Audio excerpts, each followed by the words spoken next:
people, whenever I travel overseas or to the States or whatever, they'd be like, oh, fucking, you got sued because of Quebecois. And it's not the people. It's never the people. It's the fucking media. The media fucked me over. And that's the way I see it. And, but a lot of people are like, no, it was kind of your joke. But no, it was...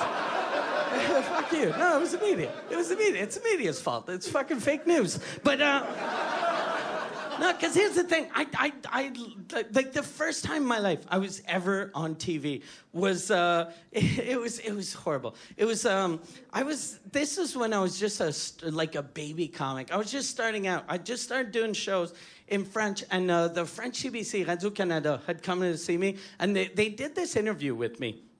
And it was weird, because the journalist, like, after my set, like, they filmed my set, and after my set, he kept on, like, every joke I did about whoever I was talking about, he'd call him my victim.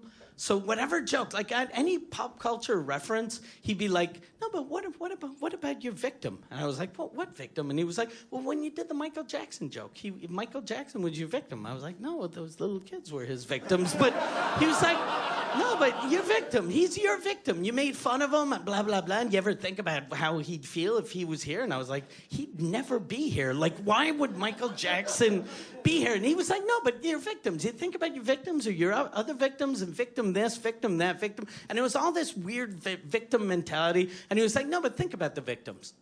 Think about the victims a little bit. Think about it. And I don't know if it's because I was drunk or I'm just naturally angry, but I lost it. And I was like, look, I don't care about the victims. Fuck the victims. And I left thinking, okay, that went fairly well. So I knew I was going to look like garbage on the news, and with the editing, it was way worse. Because in those days, I had a bunch of jokes. They were super hacky, but about my girlfriend at the time, because I couldn't get her to come. Like, I couldn't make her come, no matter what I did. And I did everything to try to get her to come. Like, I had dildos, I had vibrators, I even bought one for her, but nothing. Like, she couldn't. And I don't know if it's because she was frigid or because she was 8 years old, but she. See that joke? That joke, and see, I'm getting a mini clap now. That joke, it's a little hacky now. In the 90s, that was the best goddamn joke in the world.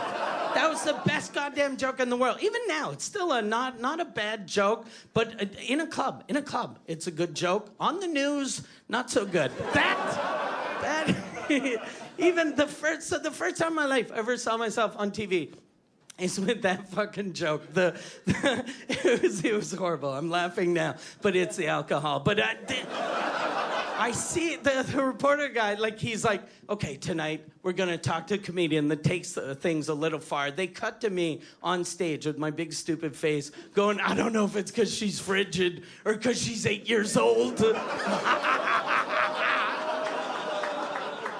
Cuts to the reporter that goes, what about the victims? Then back to me going, fuck the victims!